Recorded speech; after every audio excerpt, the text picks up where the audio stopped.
দোস্ত রে, শরীরটা আলিশে একবারে মানে নষ্ট হয়ে গেছে, কোনো কিছু ভাল লাগে না, আরটাও ভাল লাগে না। এই যে আমাদের আরটা আমার আরটাও মন চাইতেছে না, আমার মনটা চাইতেছে এই জায়গায় আসনি, আমি তোর কুল উঠতে আরি, এমন একটা ভাব লাগতেছে।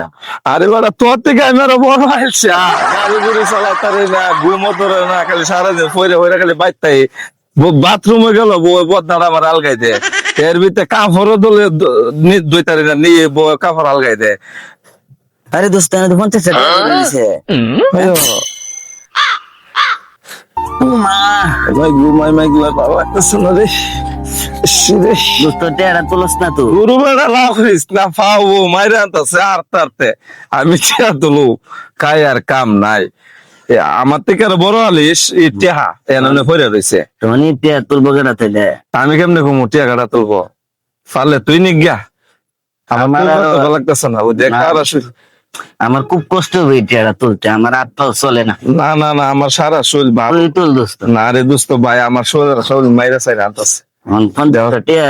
টেরা তো অনেক কিছু খাওয়ান যাইবো। খাওন তো গেল, তোর চেয়ারটা তো তুলতে হইব, এই শক্তিটা তো আমার নাই। তখন টেরা তুলবার লাগিয়া আমার দোস্ত সাইদুল রে একটা ফোন দিক। দে দে দে দেখ কি ক। দোস্ত সাইদুল, কই আছ তুই? একটু আতো গাছতলায়, পুকুর পাত।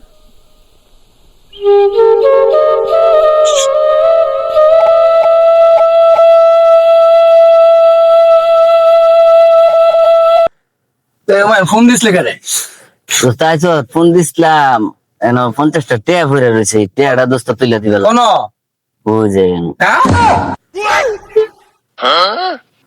তোরা এমন আইসা হইছ, তেহটি কোন তারস না। আহা রে নে না রে দোস্ত, এই টিহার ওজন আমার পাওয়ার হলে দিতাম না, কারণ এটা যে ওজন টিহা, এই টিহা ওজন আমি দিতাম না। কত বারে টিহা ও এর দে নিতে না। নে ওমান নে না দোস্ত, আমিও পারতাম না, এইটা যে ওজন লয়ে আমি আরে আটকাতাম ফাতবা দেখা মাছ চাই, আমিও পারতাম না, যে ওজন আমার পকেট ছিঁড়া যাবো গা। তোরা তো আইসা পারতাম না। তুই এক কাম করে এটা কোস্তা লইয়া একদিন আমি